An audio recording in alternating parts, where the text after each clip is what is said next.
Good morning. I'm sorry there isn't a real car review this morning. We're still in the United Kingdom. This is going up next Monday, but it's Monday for you.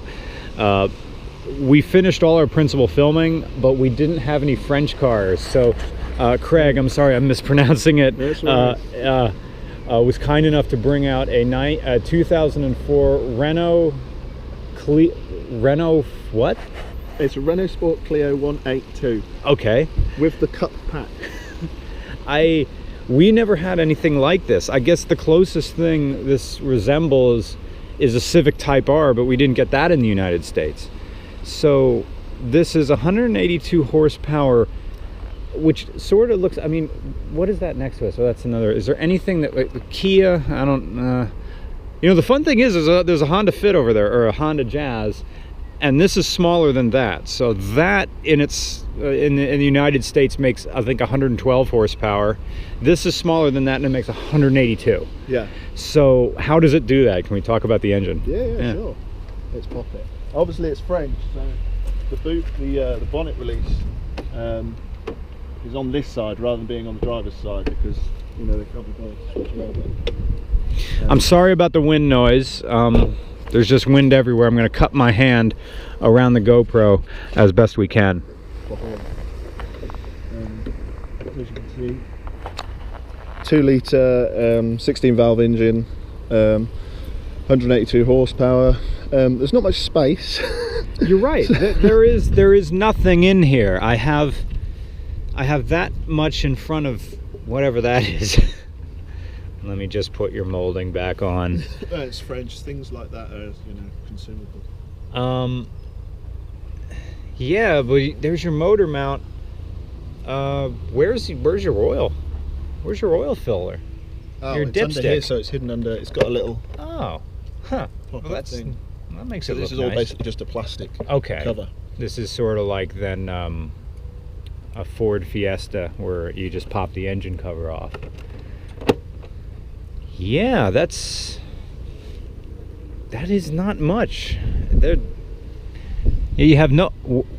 How do you change your spark plugs? Do you have With to? Great difficulty. Oh.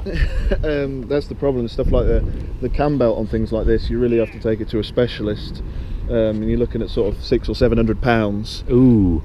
Because there's no space. But other than that, very solid engine. They don't really have. I mean, this has got 107,000 on it now, and a lot of people I know have, you know, taken these up to sort of over 150. No, with no real issues. It's not a great deal to worry about on them engine wise. And it's nice that they give you the hook right there to pull it out with. That's something you don't see back in the United States. Well, it's sort of raining out here, so how about we get inside? Yeah, sure. Yeah.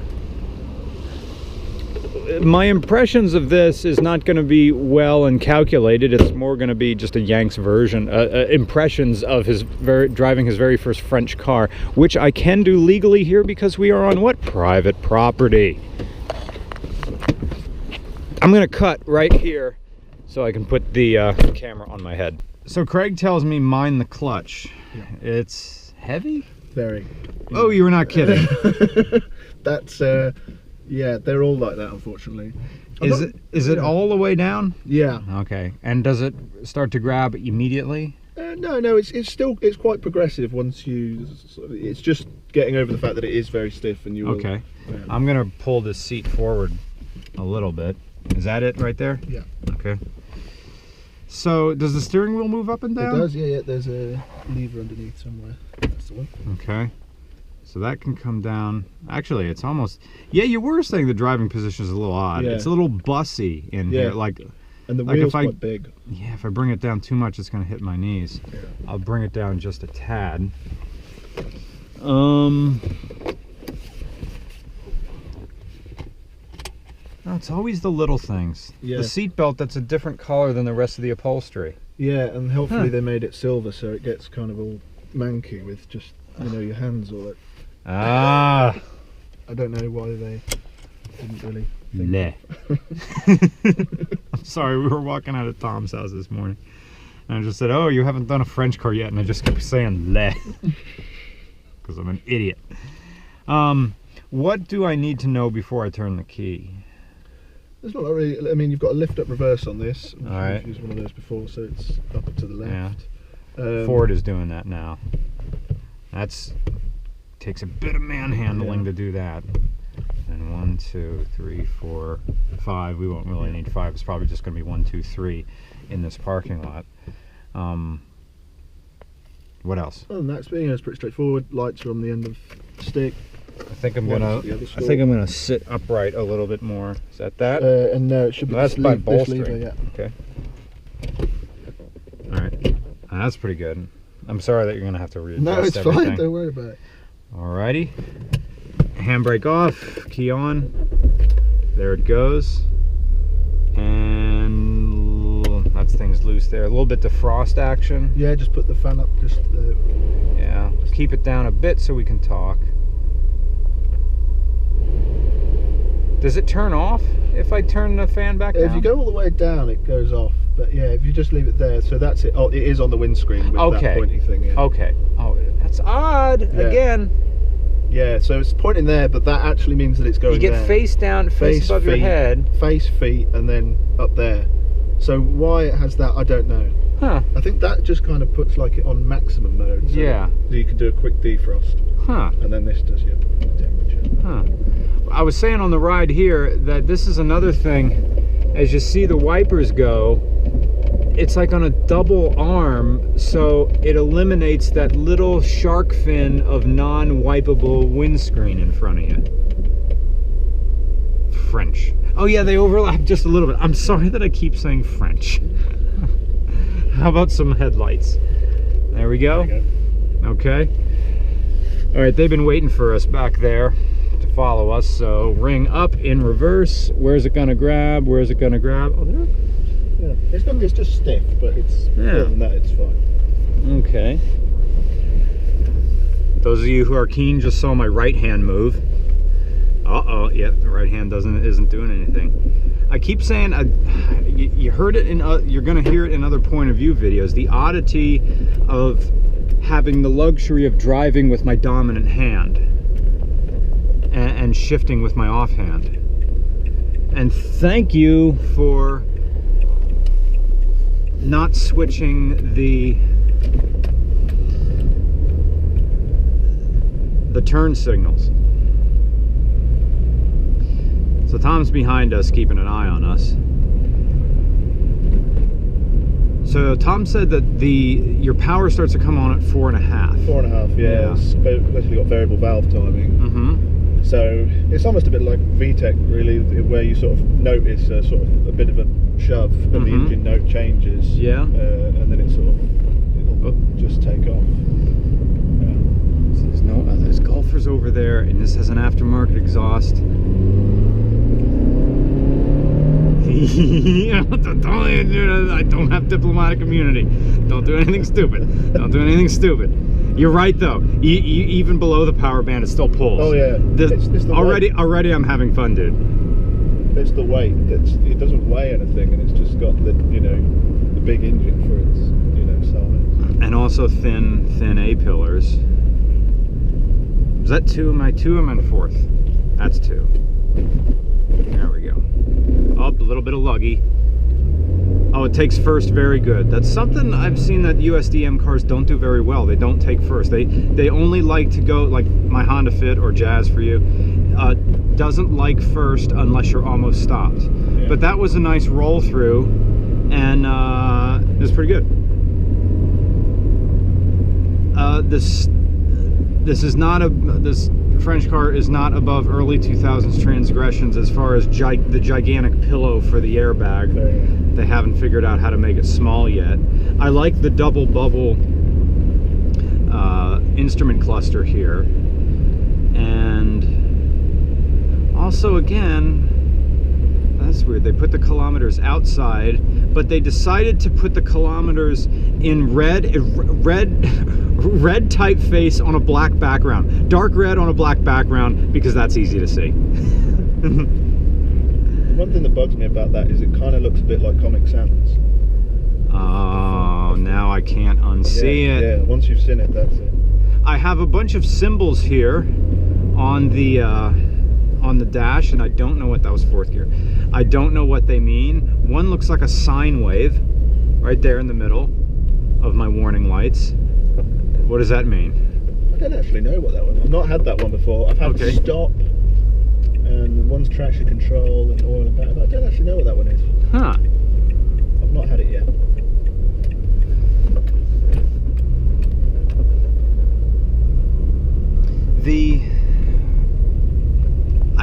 There's nothing like the experience of being in here. There's nothing to compare it to, because it's not Japanese. It's Japanese sized, but it's not overly techy in here.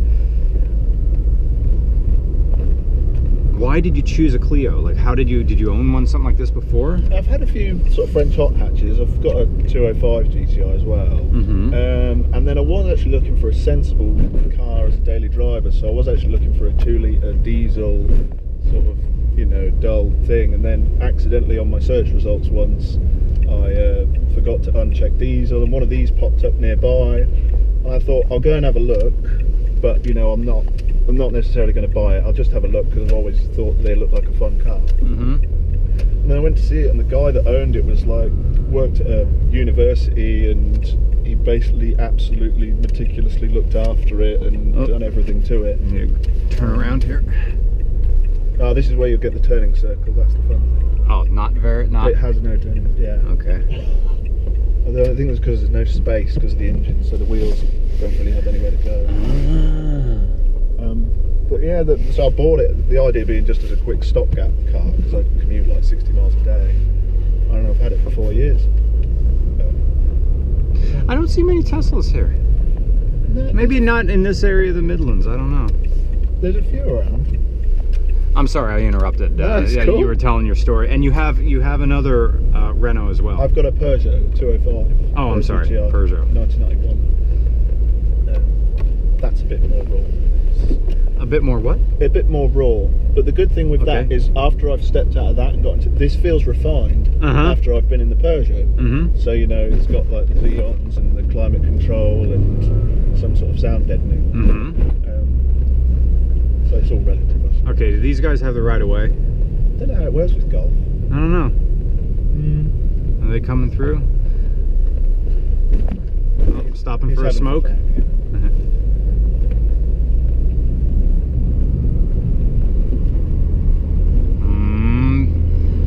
Bit of bushes, bit of something, bit of no witnesses. The front just got a little bit squirrely. Just doing that. I felt something like slip a little bit here on this one wheel. I don't know if that was me or we're in the rain or something. See, the thing is, we've been only touching 4.5, and I got 7,200 RPM. If only we had a dry day, and well, if only there were laws and something and you know, maybe if this was my last day, like, and I get on the plane tomorrow, yeah, it'd be fine. Just like, fuck you, fuck everything. Yeah, give me a ticket, I'll pay it. Oh, but thank you. This has been an enjoyable experience. We got a little bit more to go. Too bad we can't import these things. Like, you see, the thing is, you could have this, or you could just tune up a Civic. And that's really the rub. And it's going to be forever because, you know, the United States and their 25-year rule can't have it. Did Renault do anything in the 80s that was fun? You've got the Renault 5 GT Turbo. That thing's a hell of a lot of fun. Well, it's got a 1.4 litre turbocharged engine, so one of the best things from the 80s. And there, yeah, you'll be able to import those now. And Clio Williams. Oh, you were telling me about that earlier. How many of those existed? It's a couple of thousand, because they made 3 generations of them. There was Clio Williams 1, 2 and 3. Although it's called the Williams, it was actually made by Renault Sport. But you should be able to start importing those soon. But they're pretty cool. Now, we got a lot of time to wait before something as fun as this is going to be legal in North America. Although, has it been 15 years? Not quite. Yeah, no, 2004, 2007. Canada, maybe, soon.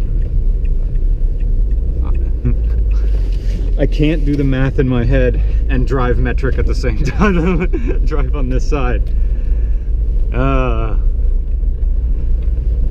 Let's see how I am. Like, everybody's keen to back into spaces here. That's something else I'm noticing.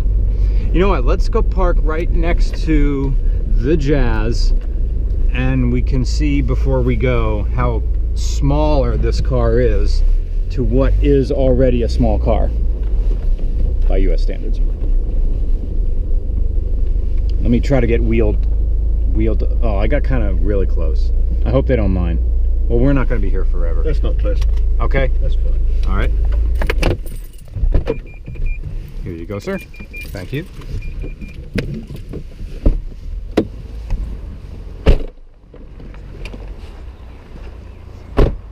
Yeah, that is a good 6 to 8 inches shorter, and also much lower than a Jazz or a Fit, with, you know, really 80 more horsepower. Now I'm starting to understand it. Look at that. How much tinier that is. Well, thank you so much, Craig. Thanks for coming out here in the rain and letting me drive a little bit. Thank you. The reviews will come back soon once we get sorted everything from coming back from the UK. Take care. See you next week.